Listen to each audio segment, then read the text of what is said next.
Mark chapter 10. He arose from there and came into the borders of Judea and beyond the Jordan. Multitudes came together to him again. As he usually did, he was again teaching them. Pharisees came to him, testing him, and asked him, "Is it lawful for a man to divorce his wife?" He answered, "What did Moses command you?" They said, "Moses allowed a certificate of divorce to be written and to divorce her." But Jesus said to them, "For your hardness of heart, he wrote you this commandment. But from the beginning of the creation, God made them male and female. For this cause, a man will leave his father and mother and will join to his wife, and the two will become one flesh, so that they are no longer two but one flesh. What therefore God has joined together, let no man separate." In the house, his disciples asked him again about the same matter. He said to them, "Whoever divorces his wife and marries another commits adultery against her. If a woman herself divorces her husband and marries another, she commits adultery." They were bringing to him little children that he should touch them, but the disciples rebuked those who were bringing them. But when Jesus saw it, he was moved with indignation and said to them, "Allow the little children to come to me. Don't forbid them, for God's kingdom belongs to such as these. Most certainly I tell you, whoever will not receive God's kingdom like a little child, he will in no way enter into it." He took them in his arms and blessed them, laying his hands on them.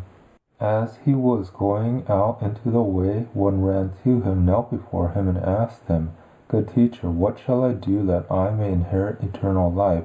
Jesus said to him, "Why do you call me good? No one is good except one, God. You know the commandments: do not murder, do not commit adultery, do not steal, do not give false testimony, do not defraud, honor your father and mother." He said to him, "Teacher, I have observed all these things from my youth." Jesus, looking at him, loved him and said to him, "One thing you lack. Go sell whatever you have and give to the poor, and you will have treasure in heaven. And come, follow me," taking up the cross. But his face fell at that saying, and he went away sorrowful, for he was one who had great possessions. Jesus looked around and said to his disciples, "How difficult it is for those who have riches to enter into God's kingdom." The disciples were amazed at his words. But Jesus answered again, "Children, how hard is it for those who trust in riches to enter into God's kingdom? It is easier for a camel to go through a needle's eye than for a rich man to enter into God's kingdom." They were exceedingly astonished, saying to him, "Then who can be saved?" Jesus, looking at them, said, "With men it is impossible, but not with God, for all things are possible with God." Peter began to tell him, "Behold, we have left all and have followed you." Jesus said, "Most certainly I tell you, there is no one who has left house or brothers or sisters or father or mother or wife or children or land for my sake and for the sake of the good news, but he will receive 100 times more now in this time houses, brothers, sisters, mothers, children, and land, with persecutions, and in the age to come eternal life. But many who are first will be last, and the last first." They were on the way going up to Jerusalem, and Jesus was going in front of them, and they were amazed. And those who followed were afraid. He again took the 12 and began to tell them the things that were going to happen to him. "Behold, we are going up to Jerusalem. The Son of Man will be delivered to the chief priests and the scribes. They will condemn him to death and will deliver him to the Gentiles. They will mock him, spit on him, scourge him, and kill him. On the third day he will rise again." James and John, the sons of Zebedee, came near to him, saying, "Teacher, we want you to do for us whatever we will ask." He said to them, "What do you want me to do for you?" They said to him, "Grant to us that we may sit, one at your right hand and one at your left hand, in your glory." But Jesus said to them, "You don't know what you are asking. Are you able to drink the cup that I drink, and to be baptized with the baptism that I am baptized with?" They said to him, "We are able."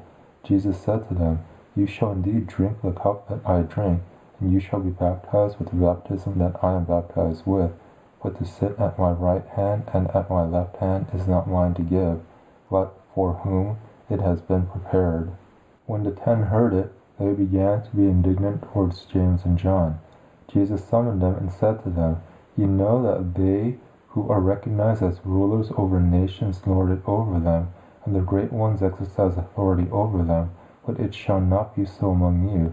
But whoever wants to become great among you shall be your servant. Whoever of you wants to become first among you shall be slave of all. For the Son of Man also came not to be served, but to serve, and to give his life as a ransom for many." They came to Jericho. As he went out from Jericho with his disciples and a great multitude, the son of Timaeus, Bartimaeus, a blind beggar, was sitting by the road. When he heard that it was Jesus the Nazarene, he began to cry out and say, "Jesus, you son of David, have mercy on me." Many rebuked him that he should be quiet, but he cried out much more, "You son of David, have mercy on me." Jesus stood still and said, "Call him." They called the blind man, saying to him, "Cheer up, get up, he is calling you." He, casting away his cloak, sprang up and came to Jesus. Jesus asked him, "What do you want me to do for you?" The blind man said to him, "Rabboni, that I may see again." Jesus said to him, "Go your way, your faith has made you well." Immediately he received his sight and followed Jesus on the way.